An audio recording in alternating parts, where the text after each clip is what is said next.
Boston Buddies. Welcome to Brunch with Boston Buddies. Today we have the first woman to complete the Boston Marathon, breaking all the stereotypes and setting the groundwork for all the ladies that are out there today that are in our group today. We have Bobbi Gibb. Welcome to our show, Bobbi. How are you? Hi. So wonderful to see you. Hi, everybody. So, I'm fine. So, Bobbi, you're down there in San Diego, correct, on the West Coast? Yes. I was going to come back for the marathon in April, but now we got locked down, so I'm still here. Right. So, how are you doing? Are you able to get out and run? Great. Right. Yeah. It's everybody's really being really great out here, and cooperating and keeping distances and wearing masks. And yeah, there's a woods near where I live, so I can run through the woods. There's a beach, so I can go down and run on the beach, which is great. Nice. And so yeah, it's a wonderful place to run, of course.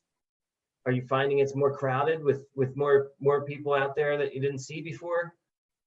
Well, it comes and goes in some parts, some days, and some times during the day it's more crowded, and then if people are coming toward you, you kind of detour and you say hi, and Right. Everybody's kind of good-natured about it. Right. So no, that's good. Yeah, runners in general are pretty good-natured people. Yeah. So, so your story, you really broke the mold for everybody, like for the women back in the '60s. You were. It was a different time, obviously, back then. Can you explain a little bit about like your mission, like before Boston? Obviously, you decided you wanted to be a runner, or you started running. What made you get into running? Well, you see, I was way outside the world of athletics and sports. I mean, I rode horses, I swam, and all this stuff.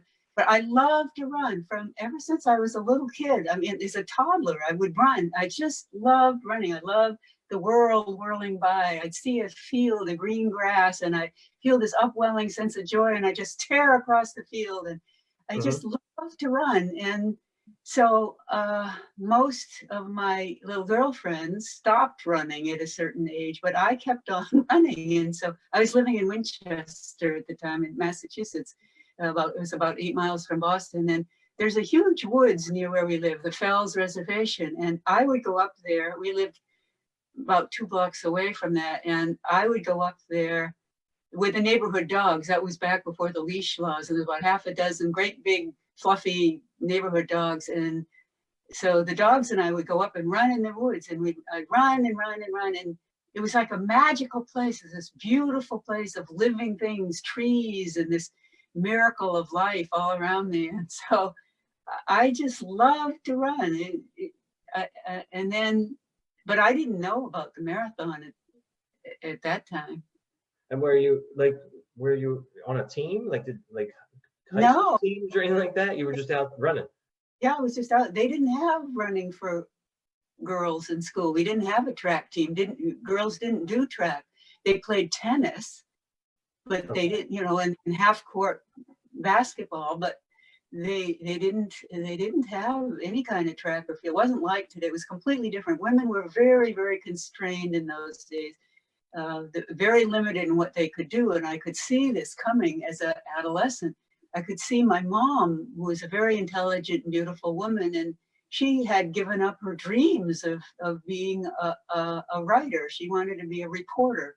And she'd given up her dreams to raise my brother and me and be married. And I wanted to be married, and I wanted to have kids, but I also wanted to have a life. I wanted to study physics. I love science, and women in those days, professional women, were kind of scorned as asexual. They didn't fit in, and the very little opportunities for women in the sciences or in any profession, really.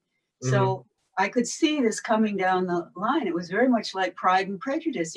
A woman had to get married in order to support herself. She really didn't have an economic means of support. And of course, she could be a secretary or a teacher or something, but once she got married, she was expected to kind of give up her job.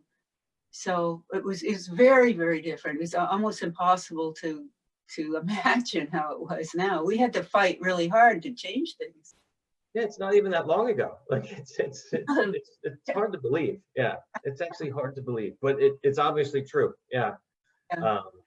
And then, so like when you were out there running, were there other women running with you, or was it just you? No, Like you and the guys oh, you mean when I was training or when I was running the marathon? before Boston, like when you would train or when like yeah. Oh, well, you see, I didn't know anything about the world of sports. And I first saw the Boston Marathon in 1964. And in those days, there was no New York Marathon, no Chicago. I mean, Boston was the only marathon I'd ever heard of. And I went to see it in April 19th, 1964. And I absolutely fell in love with it. And I wasn't thinking men or women. I just fell in love with it, and some inner thing said, I'm going to run this race. And it was completely irrational. I mean, you know, for even people to run, most men didn't run. There weren't a lot of men runners, and there were no, for a grown woman to run in public, and God forbid, off the track or after college. It was unheard of. So I was all alone. I trained all alone. I didn't have any books. I didn't have any coach. It was just me and the dogs running through the woods. Wow. But so when did you move out to the West Coast? Because you moved out west before, was that before Boston? It was just before Boston. I did most of my training around the Boston area and then I had a boyfriend who had a motorcycle, and he would we drive like 5 miles, and he'd drop me off and I'd run home, and then he'd drive 10 miles and drop me off and I'd run home. And so, you know, I build up, and I get home, and he'd say, hey, what took you so long? And I'd bop him with a pillow, because but I was pretty much doing it by myself. He would run with me sometimes in the woods. Okay. But as I say, I was way outside the world of sports, and there wasn't track and field for women at all. And for a grown woman to be running was very strange. My dad thought I was nuts. Well, my mom, they all thought I was nuts. But I in retrospect, I think I fell in love with this marathon, and it was so far outside the social norm for a woman even to be running, let alone training for a marathon. Sometimes I wonder, when I look back at my younger self, how did I have the courage or the madness or whatever it took to stick with my inner vision, my inner love of doing what I really felt passionate one of the things I came here on earth to do. Yep. In the face of all this opposition and all these stereotypes and everything that were then, but I knew later I knew, after I trained for 2 years, when I wrote for my application and I got the letter back and it said, women are not physiologically able to run. That's crazy. The Boston Marathon. When I was writing for my application, not knowing anything. I didn't know it was a men's division race. I didn't know anything. And they said, no way. And it was at that point, probably in March of 1966, that was the first time I actually realized this was going to be a social statement, because I thought, if I can prove this misconception about women wrong, then it's going to throw into question all the other misconceptions about women that have been used to keep women pretty much locked down for centuries, really centuries. I mean, this is Pride and Prejudice kind of thing that we were still living. And so then I knew it was really important that I run to change the way people thought about women. And that would open up, hopefully it would open up a lot of minds. It would change the way women thought about themselves. Yeah. Yeah, I guess I want to take you back to around 1964, a couple of years before you actually ran. It seems like that's when you actually fell in love with the Boston Marathon, when you first saw it. Did you see it? You were there, obviously, in Boston, and you watched it. Right, right. So I was there, and I went out with my dad. I saw the marathon, and I fell in love with it. As I say, there's this inner decision made. I'm going to be part of this. It just spoke to me. I mean, these are my Yeah. people. It Hmm. was it was this deeply human thing, the incredible endurance and courage it takes to run 26.2 miles. And then I just started training. As I say, I had no coach, no books, no idea how to train. I just started running further and further distances. And Okay. one of the main parts of my training was there in the summer of 1964. I took a VW bus, one of those old VW buses, Yeah. Malibu puppy, and I took off across the country. I was in love with this country. I love this country. Some of my ancestors have been pioneers, and they'd gone out west, and I was just in love with it. I mean, I still am in love with this country, the potential that this country has, the idea of democracy, the sense that every single human being has value and every single human being has human and civil rights, and that we can govern ourselves and we can form a government through which we guarantee our own human and civil rights, and which we govern ourselves. And that's always been in the tradition of America. That's what the first Yeah. settlers in the first settlements did. And so my family was part of that. And I mean, we still are. We have a town meeting in Rockport, and the town gets together and they decide what they're going to do, and they do it. And it's just, to me, it's like this new evolution of political thought after the millennia of dictators and tyrants and kings and oppression and so forth. We finally have this incredible thing. And so I was in love with the country. I was in love with the people, all the diversity of people there. And I was in love with the land, Hmm. the continent, this beautiful continent. So I set out, and every night I would make camp. I was a good camper because I've been to summer camp up in Vermont for many years. I knew how to camp. So every night I would make camp, and I would sleep out under the stars. And so I mean, when you're lying on the earth and you fall asleep looking up into the universe, and I had binoculars. And I'd lie there and I'd look up at the stars and I'd see all these different stars, and I'd see the clouds go by and the moon, and I'd hear the sounds of the wind in the trees. It was like music to me. It was like I was in love with the earth. I was in love with being alive, and I wanted to experience what it was like being alive on this planet, this amazing planet that we have. It's so amazing, and people get all caught up in their little things and stuff, and they forget that we're living on a planet. And we know, yes, we're living on the third planet from the sun, but to really realize it, to feel the way it turns, to lie there in the dark, listen to the life all around you, and to feel and to see the moon, and then during the day to run and just put one foot after the other. I was in love with the earth, and I was in love with this country. And so at night I would sleep out under the stars, and during the days I would run in a different place, out across Western Massachusetts and New York and West Virginia, Ohio, and cross the Mississippi. I'd never seen this before. This was amazing. I crossed the Mississippi, and then there was these vast prairies, these plains where you could see for miles, you could run for miles.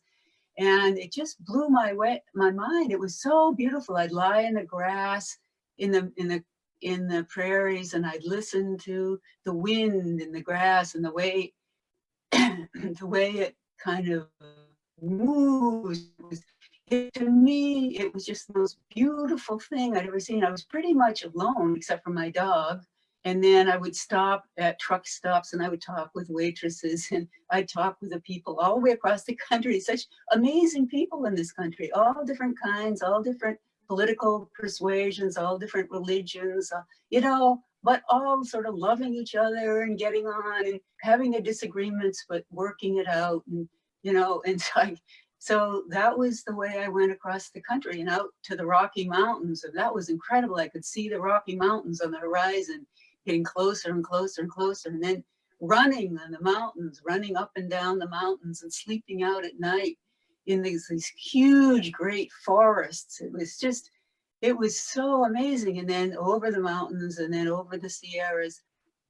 And I remember the stars out there were incredible. Like I looked in Nevada. I remember sleeping out in Nevada and looking up. There were more stars than I had ever seen.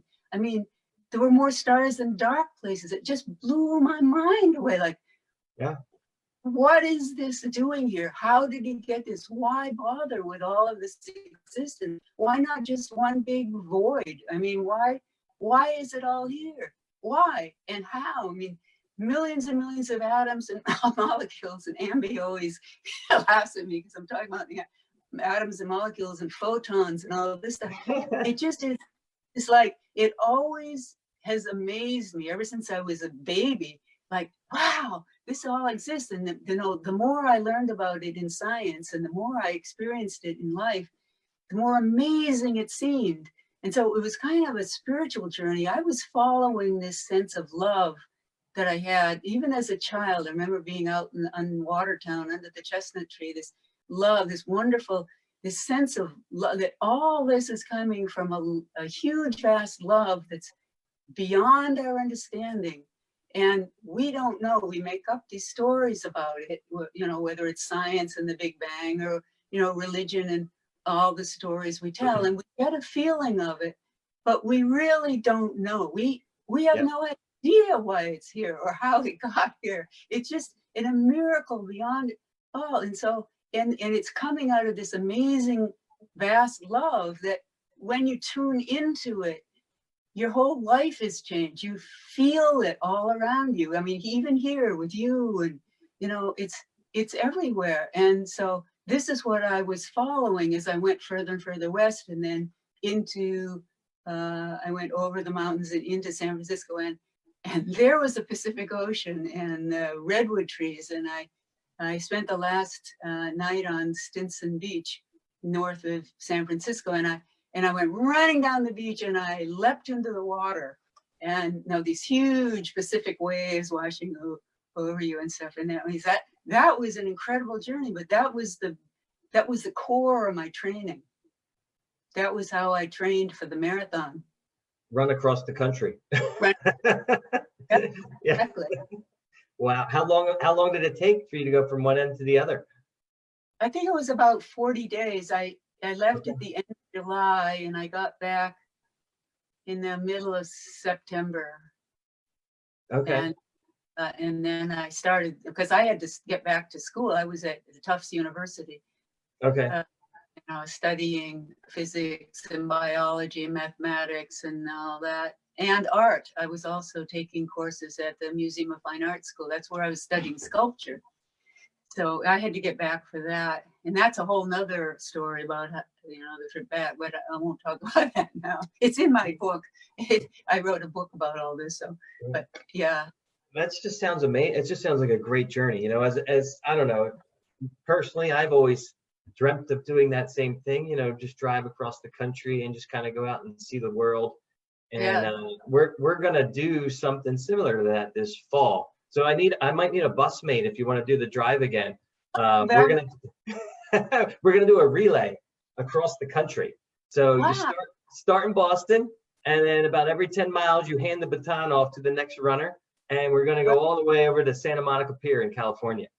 Yay! That sounds like great fun. Yeah. Well, I'd love to do. I think it's not virtual. It's a real run. And I think it's, you know, it's safe to say that it can go on because we won't be, you know, thousands of people. It'll be, you know, a few runners each leg, you know, one or more, who knows, and just hand the baton off and let's get across this country and you know, show that we're still here. We still want to get out there. We want to go see the world with this. I love this country. I love America. I love seeing everything. Like, I'm doing the 50-state challenge, just trying to go through and see all the different, run a marathon in every state and see everything that's going on. It's just, I'm excited for it. I just want to get out there and see the world and kind of like see everybody that's out there. I don't want to see it through the news. I want to see it for real. It's completely different when you see it for real. You see these are real people and they're really nice people. Yes. Yeah. Whether, like you said, different political backgrounds, there's different backgrounds When you Yeah, talk to people, they're typically they're genuine. They're just nice people. Everybody yeah. wants the same thing. Yeah. And we all want the same thing. We want to, have some kind of safety and good life and income and Yeah. education for our kids. I mean, we all want the same thing. We're all similar, and I that's what another thing I love about running, and I love the marathons now. They're like great big love-ins. People come from all over the world, and Yep. all backgrounds, all ages, all political persuasions, all religions, and they all just love each other. It is. It's true. I mean, there's when you line up at a race, obviously there's competition, but Yeah, it's yeah, it's healthy competition. At the exactly. end of the race, you shake that person's hand, or you congratulate each other, and you go on and be friends. Yeah, Right, it's very exactly. it's If very we can, different. So if yeah, we can do it in marathons, we can do it in the world. I really think friendship is the key to. We have to make a network of friendship around the world to keep the crazy people from leading us off the cliff. that's true. That's true. Beware of who you follow. Yeah.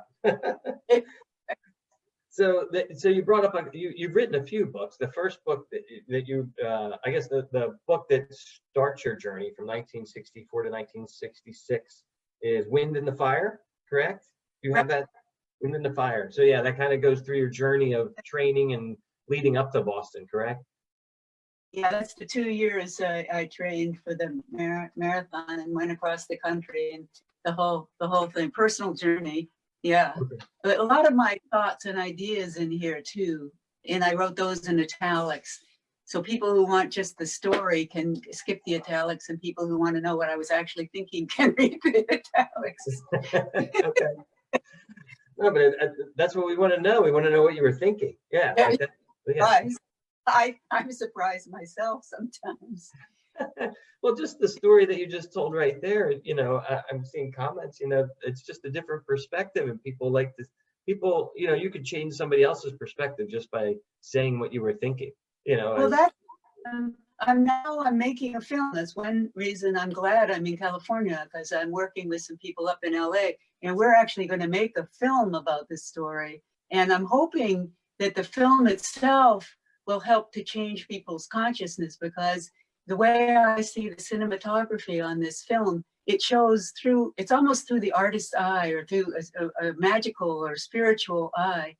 Drug-free, by the way, absolutely drug-free. I do not like drugs. I hate drugs. I've never done them. I don't even drink alcohol. I've never smoked. Okay, so that's a disclaimer. This is just pure being healthy, being on this planet. When you're healthy, you see the world, you feel the world, you feel this. So this film, I hope, will also give people a different perspective, a new perspective on the beauty and miracle and preciousness of this life, of each other and this planet. And hey, guys, we got to get it together, because we're at a bifurcation, and one road leads to war, hate, fear, and dictatorship, and the other leads to health, joy, happiness, democracy, and love. And Mhm. and we have to make a choice. And I'm hoping this film will help us make a choice for love and awe and wonder and a sense of just incredible joy that we're here alive together on this planet. It So sounds like it will. Yeah. it's going to be based on this book called Wind in the Fire. And then this one, To Boston with Love, this was the first one I wrote. And it's just a small book of this, but this similar, but the story, but very, very briefly. And then Okay. this is 26.2 essays. And this I start at the beginning of the Boston Marathon. And then as I go along, and this is not really what happened, but I use that as sort of a backbone or framework to hang these essays on. Like I'll see children with slices of orange, and I'll have a chapter on children and birth. And I'll see a tree, and I'll have a chapter on life. What is a living system? What is it about a living system that makes it living? It's not really obvious at first. I thought about that for a long time. Yeah. And then there's all you know, different chapters in there. And then this book was published by Compendium, and this was written by two women, one in England and one in Ireland, Christina Yee and Frances Poletti, and illustrated by Susanna Chapman, who lived, at that time lived in Somerville, but now has moved. Okay. And it's beautiful, it's a charming book. They did a beautiful job, and Compendium is just a wonderful publishing place. They're just so amazing. And Kobe Yamada runs the place. They're up in Seattle, and they're Okay. just so that this is the one that I'm going to actually read this and put it online, so that now that kids are home, Yep. and mothers, and what am I going to do with these kids? You know, they need things online to entertain them. So hopefully that'll help. Yeah, I have a 5-year-old, so yeah, when you do that, you know, let us know. I'll help. You know, we can broadcast that on our page and let all of our members listen in when you read the story, and I'll bring my 5-year-old, and she'd love to hear it. Oh, that'd be so cool. I mean, all these books are on Amazon too. I mean, so for anyone who wants to buy them or not, if they don't want to write them, whatever they want. But the last book that you brought up there, The Girl Who Ran, that's going to be a little bit different, because kind of that's going to be enshrined at the start of Hopkinton soon, at least that wording, with a statue being dedicated to you, which was supposed to be this past April. Yeah. That celebrates you. It's your likeness, and you know, women in running. Can you? And you made that. You sculpted the statue yourself, right? That was so weird sculpting. I wanted to do a generic woman, but no, they wanted me to do myself. And I can't tell you how weird it was to like look at my hand and then sculpt my hand. And it was a very strange experience, but that's what they wanted, so that's what I did. That's Yeah. And it's going to be is it going to be like near the start line? Because I know they have the Team Hoyt, Dick Hoyt and Rick Hoyt statue near the start line. Will it be similar? Do you know where they're putting it? Or there, they showed me a photograph of the place, but it's somewhere in that central area. So, Okay. Yeah, the 26.2 Foundation, Tim Kilduff. This was his idea, and he's just a wonderful man. I mean, everyone there in Hopkinton and the 26.2 Foundation has just been so wonderful. And Susan Hurley, what an amazing woman she is. She did the fundraising, and I just met so many wonderful people doing these projects. Yeah, I talked to Susan actually just before I spoke with you. She's going to be on the show on Wednesday. She's going to talk about charity teams and the work that she does with all the various, 26.2 being one of them, the various charities associated with Boston. She's raised millions of dollars for that community. Just amazing work that she does. I just love her. There's so many people. You mentioned John Dunham. I mean, I just love him. These people, there's just so many wonderful people out there. Here now, you and all that you do, and all the people that are part of your group. I mean, all just incredible people. Just amazingly beautiful people. The world is full of beautiful people. You know what, before all the races got canceled, basically you could pretty much go to any marathon in the world and meet somebody from the Boston Buddies group. And you know, we have a blue singlet, so people would at least see each other, recognize each other from that. And they'd get together before, have dinner, or do a shakeout run, and it was just a great way for people to connect. They're just nice. It's just a nice group of people, like really kind of like what you're talking about, getting back to the simple things in life, especially now with what's going on.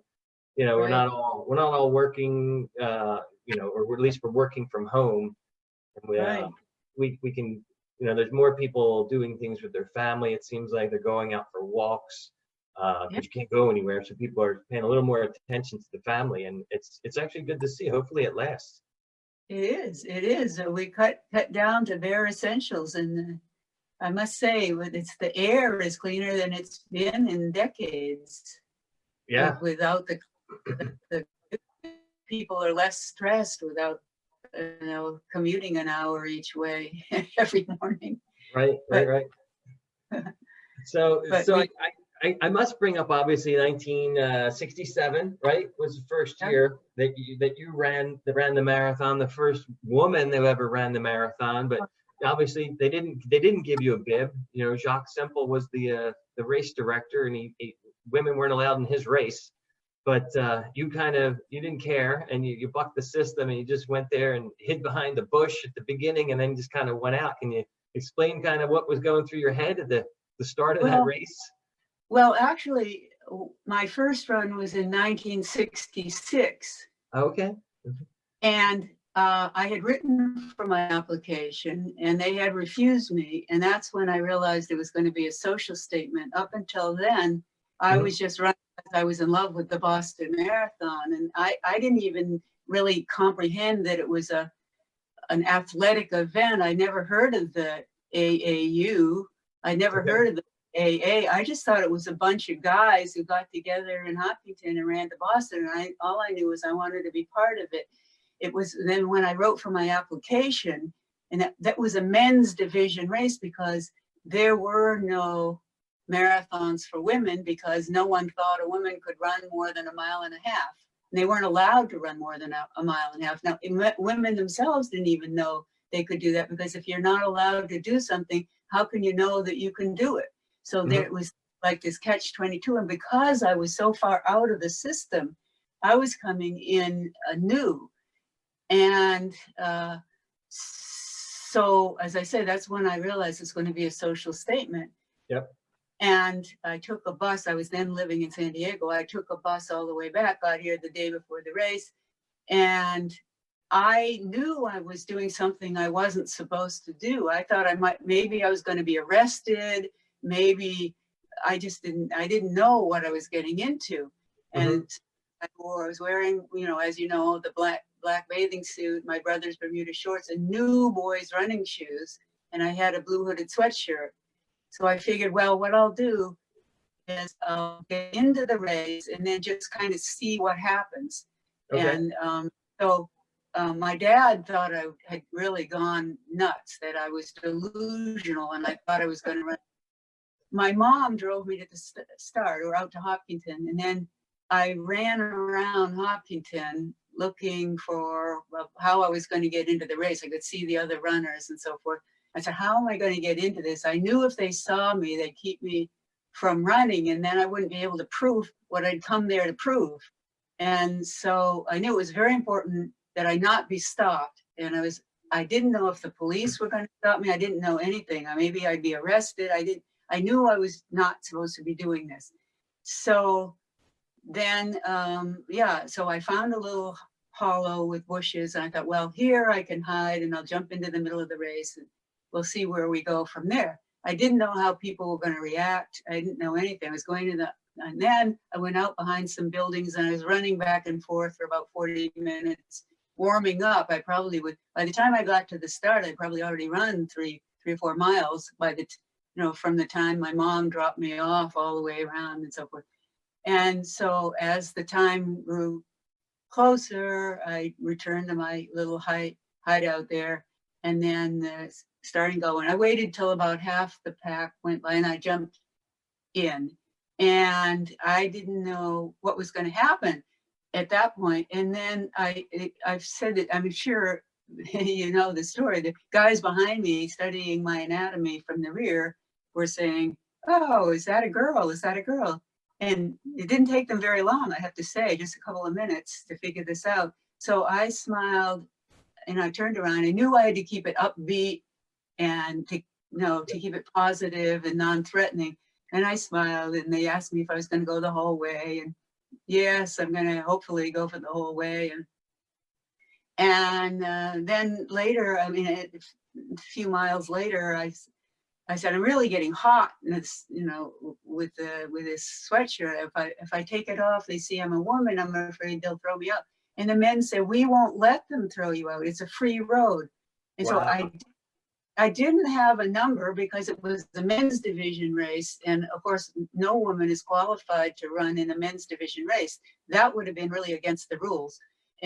But what I was doing, as it turns out in retrospect, I was running the first ever women's division Boston Marathon. It's just that it hadn't been sanctioned by the AAU yet.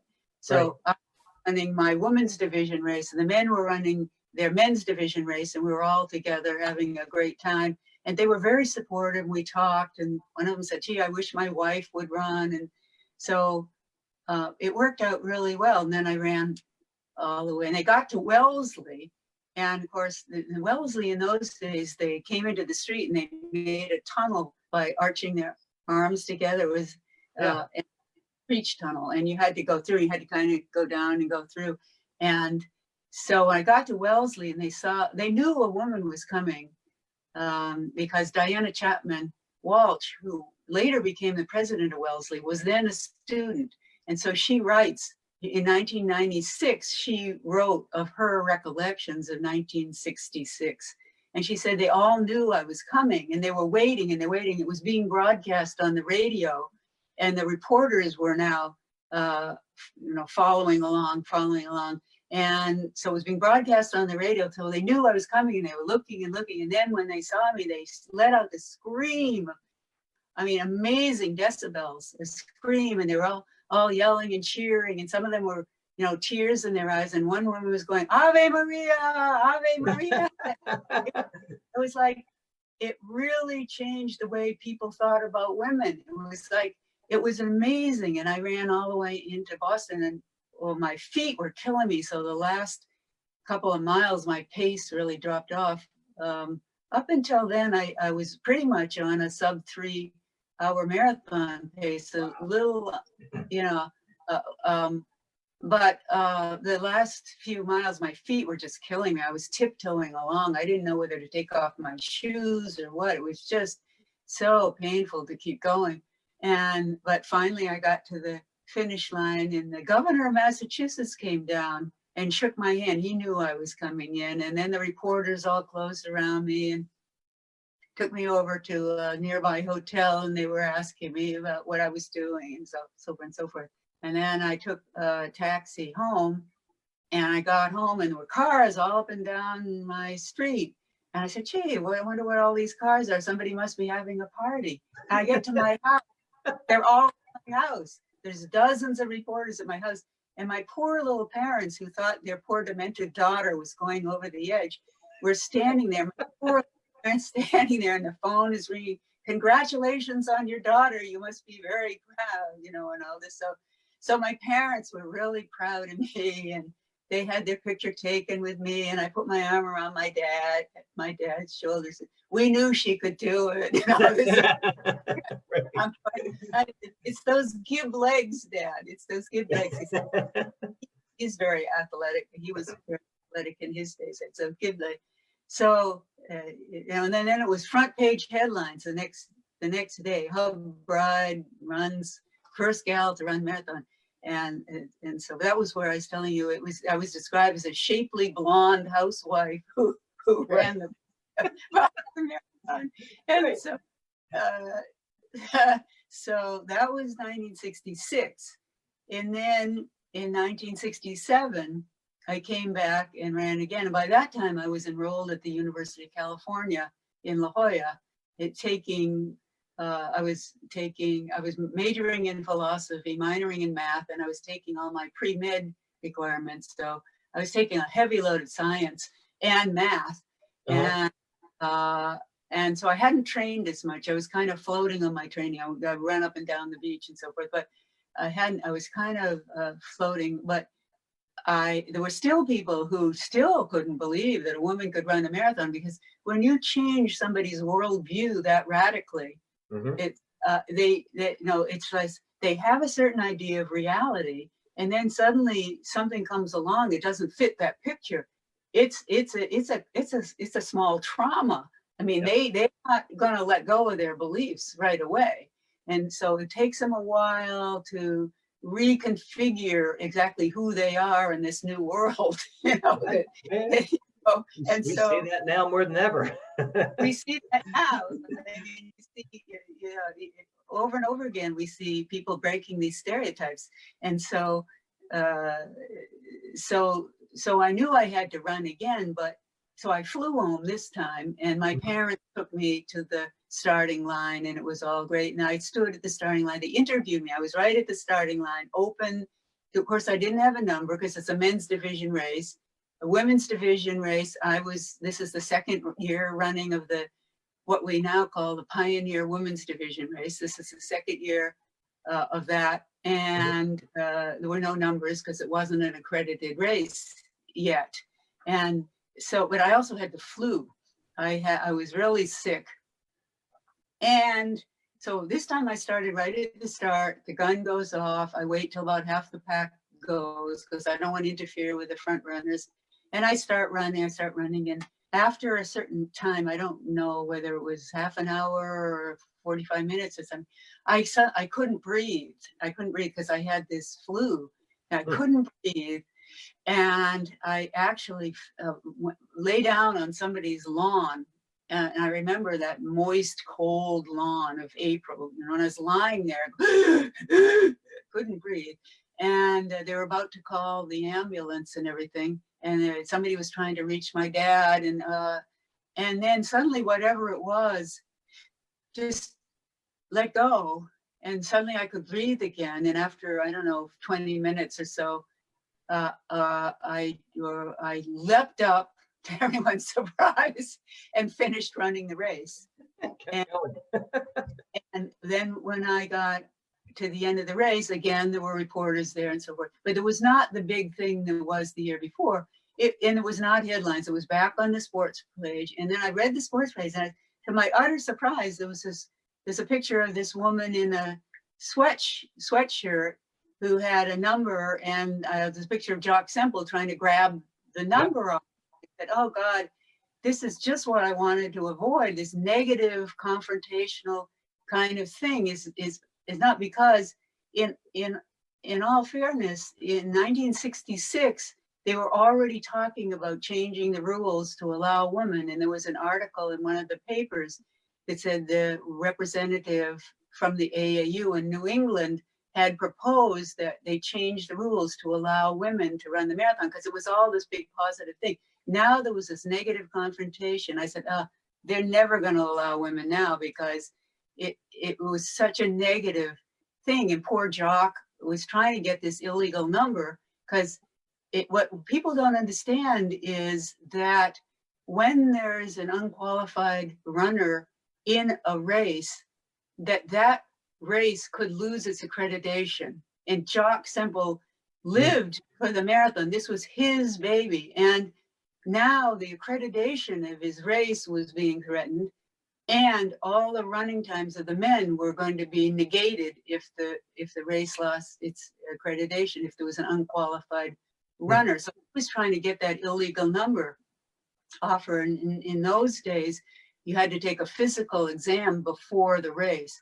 So I don't know, somebody else must have taken the exam or somehow got the number, but here's this illegal number.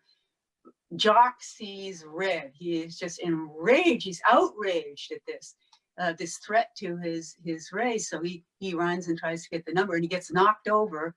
And then he, who was really a nice guy who wasn't against women running, he just was trying to defend the honor of his race.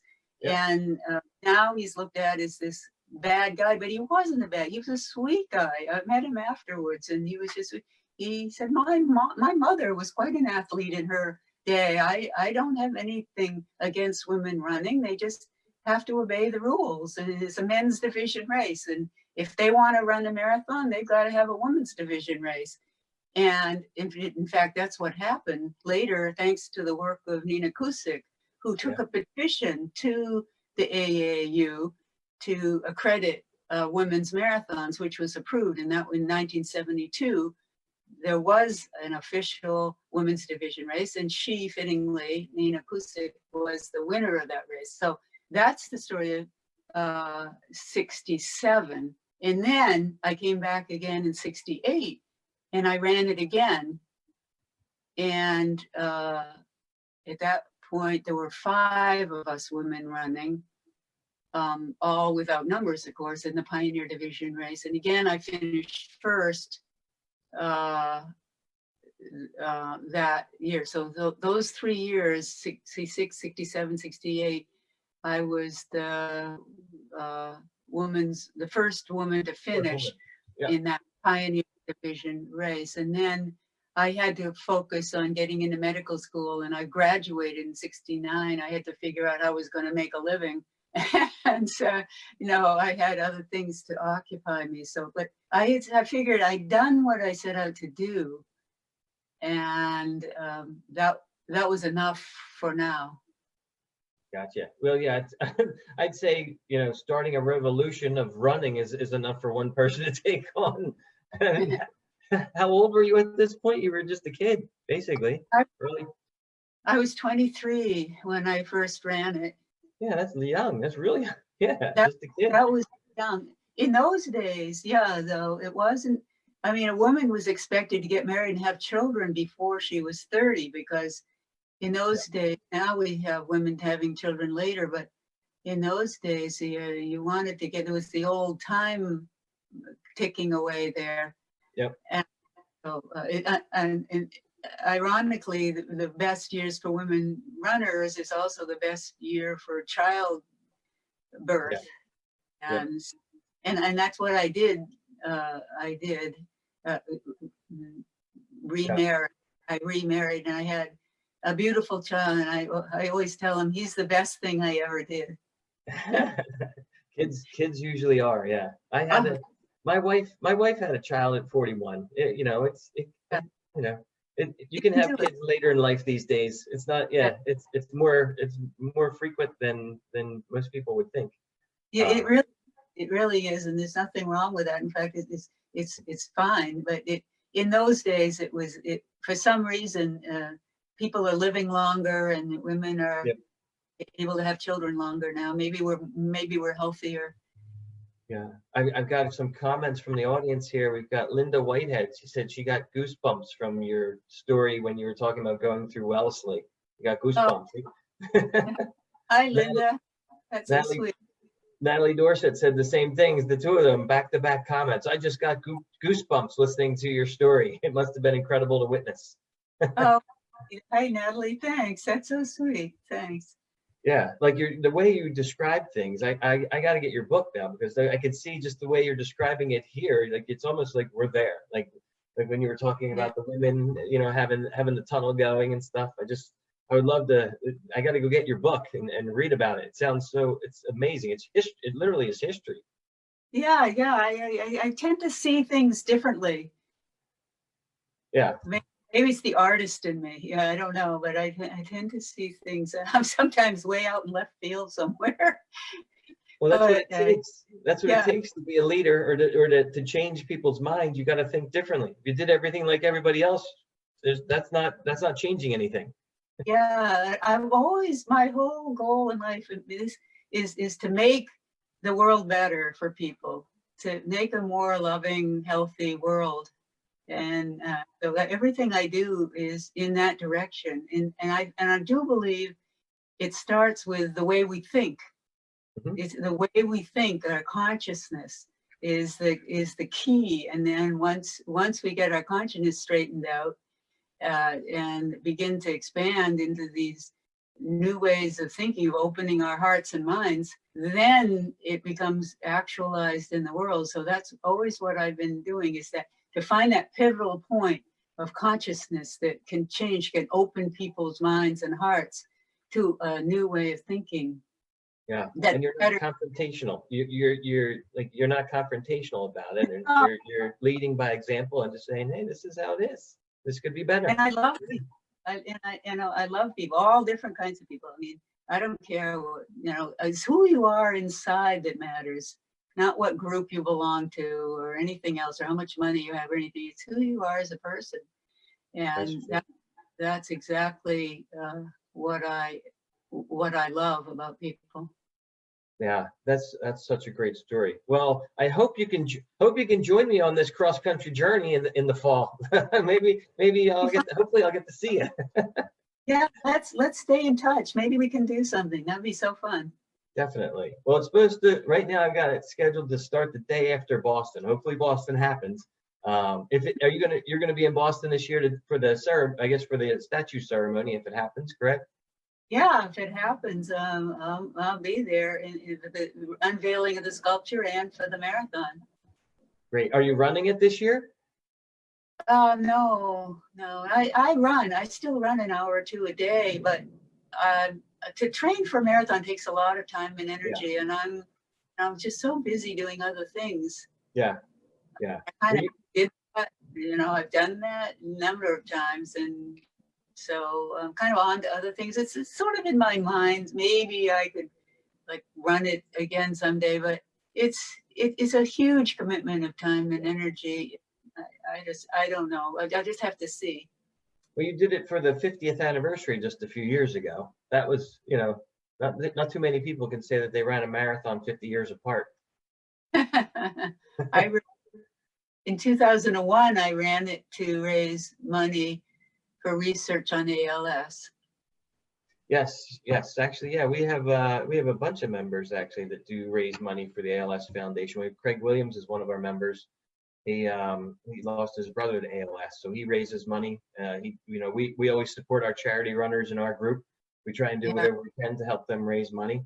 And yeah, ALS is definitely got a connection to our group as well. yeah. One of my best friends does that, and so I raise money to support the Angel Fund and Dr. Brown, and they doing research. And Yeah, you were saying that they have there's a virtual race for the Angel Run this weekend. yeah, on Sunday. Oh, we lost you.